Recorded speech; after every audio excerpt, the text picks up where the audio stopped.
guys, what's up? Welcome back to the channel. So in today's video, we're going to be discussing 10 different ways that you can train yourself to become more self-disciplined. So this is going to be a super informative video. I put a lot of thought into this. Self-discipline is what's going to help you have longevity in whatever you're doing. It's all mental and it's all perspective. This can relate to virtually anything. In this case, I'm primarily going to be talking about health and fitness. So if you're new to the whole health fitness type of field, 2020, you're starting your new journey, I hope this video can help you out, because self-discipline is what's going to keep you going long-term, baby, okay? Not short-term. We're talking making lifestyle changes, mental shift changes to get that train going. You want it to last you a long time. If you're not already, definitely hit that subscribe button for new videos every single week. Okay, let's do this. These are 10 I've come up with in no particular order. So number one, we're talking about changing your perspective. I can't versus I don't. So an example would be, say you're at a friend's house and they offer you cake or pastries or something like that. Instead of just saying, I can't eat that, try saying, oh, I don't eat that, but thank you. When you word things differently, you're actually telling yourself and giving yourself credit for believing in not eating that particular food item. When saying things like, I can't eat that, it's actually telling yourself, I can't, I'm punishing myself. I'm not allowed to. That's not true here, okay? You're making the conscious decision to better your life, so I don't eat that. By saying I don't, you're owning that decision, okay? You're confident in that decision and you know yourself. You know what you're doing. Be confident in this. This is your journey in your life. So you don't eat these things. Not I can't, because this ain't a punishment, girl. No. Number two is to remove anything and everything that does not align with your goals. This could be relating to a lot of things. I'm gonna give you an example of food, okay?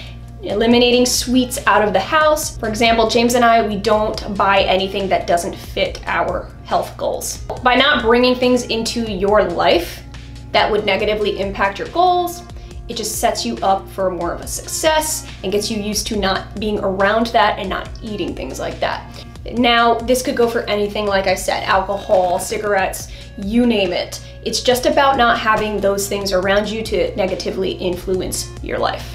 So understand what your goals are and don't allow anything to interfere with that. Don't even allow it into your house, girl. Okay. So number three is focusing on building the new, not on trying to fix the old, okay?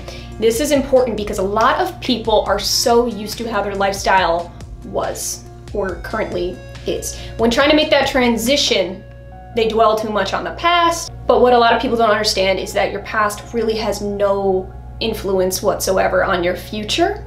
You're starting on a new slate. You need to have that perspective of it being that new, fresh slate, okay? Do not compare to your past. Don't compare to things you used to do.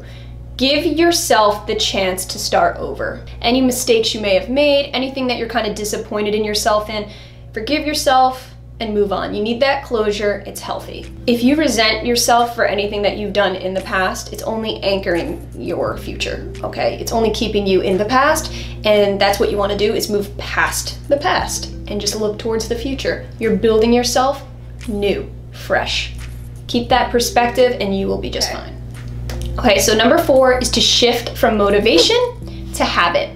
Two totally different things, okay? Motivation is a very temporary fix. It's a wonderful thing. It can get your bum right up and going, but it does not last forever. So the purpose of this video is to try to train yourself to have more long-term mindset and to get yourself where you want permanently, okay? This is all about a lifestyle change. So for example, you watch a gym video of somebody working out.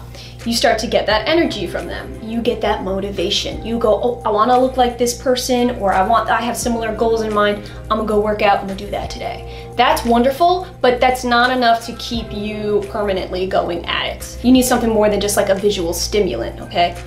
It's all up in here, girl. When trying to make that transition from motivation to habit, the trick is to focus only on you, your own goals, your body, your mind, your life.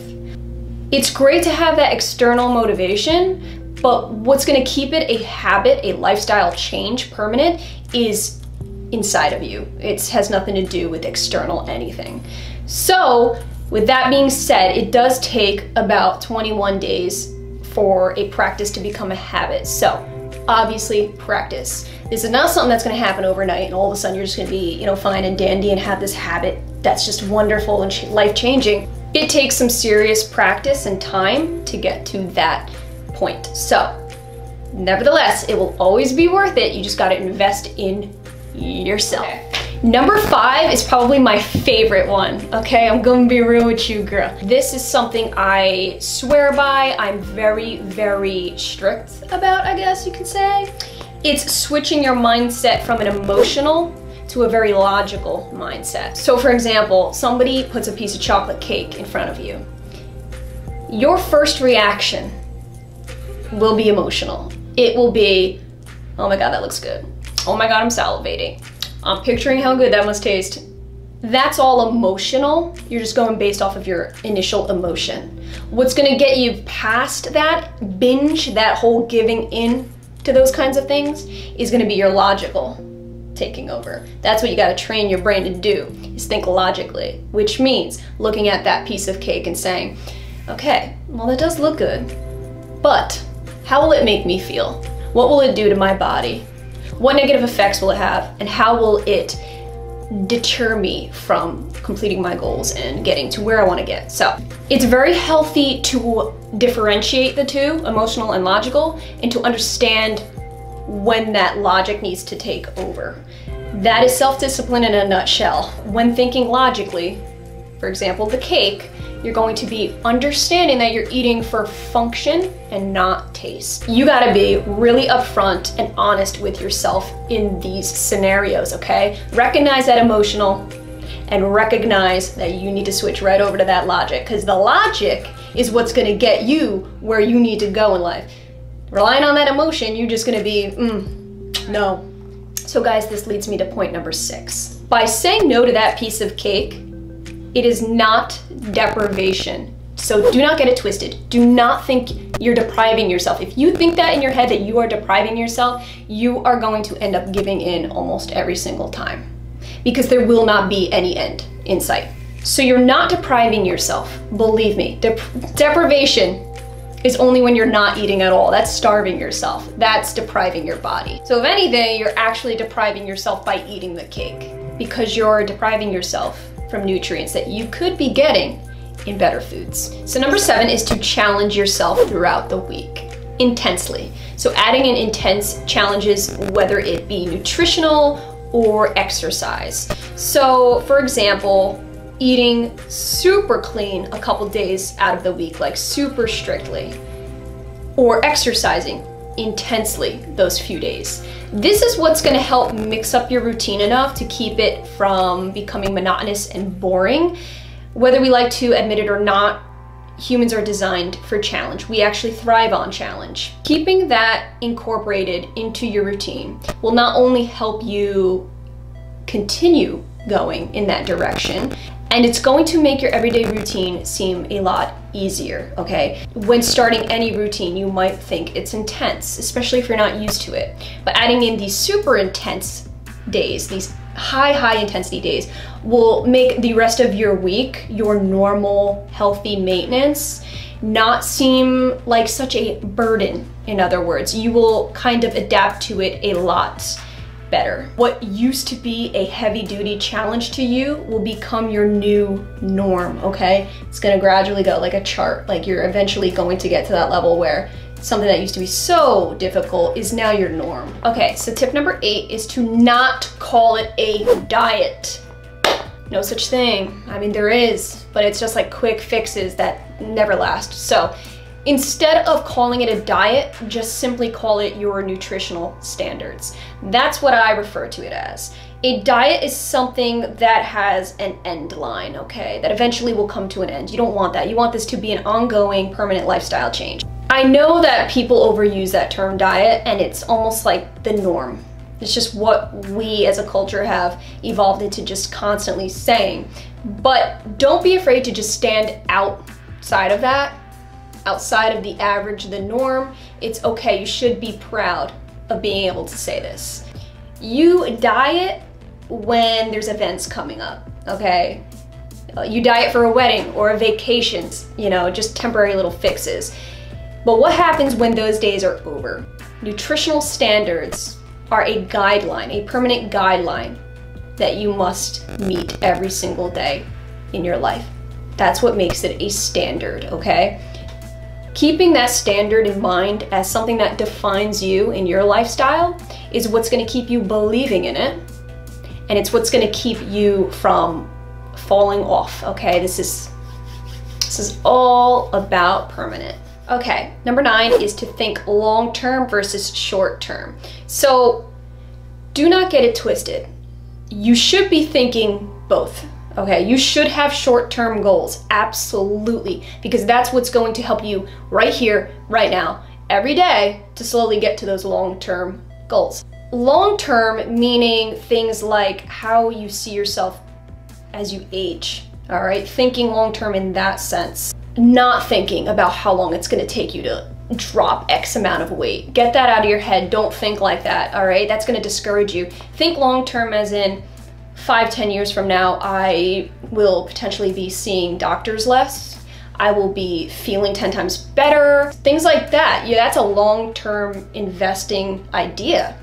But having long-term just by itself isn't good either, because like I said before, it can get very discouraging. You have to have your short-term goals. View long-term as like a ladder and short-term being as the rungs in the ladder. You can't have one without the other. So for me, long-term would be things like not having to go see a doctor when I'm middle to late age, okay? Avoiding doctors, that's my long-term goal.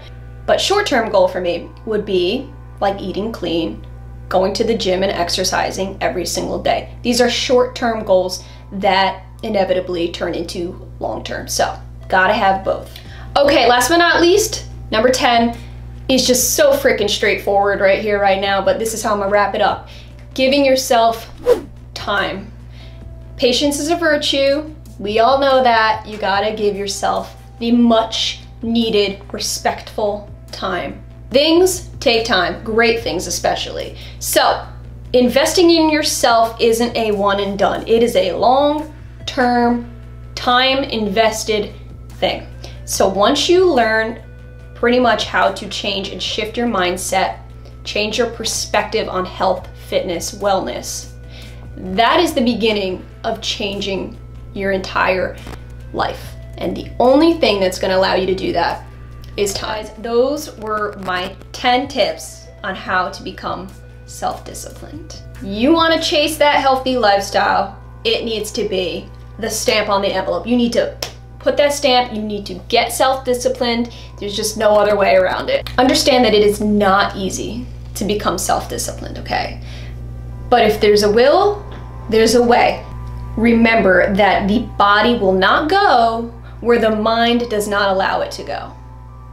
Perspective and mental shifts are necessary. I know, guys, this was a pretty freaking serious video and I got real intense at some times. But it's because I'm very, very, very passionate about this topic. It isn't until you make these mental shifts where it's going to become an ingrained thing, a daily, everyday thing. So if you are up for that challenge, then maybe these tips can help you. I hope that this video did really help you guys. So comment down below if you like any of these key points. I appreciate you guys watching. And again, if you have not already subscribed, definitely do. New videos every single week. I'll see you in my next video.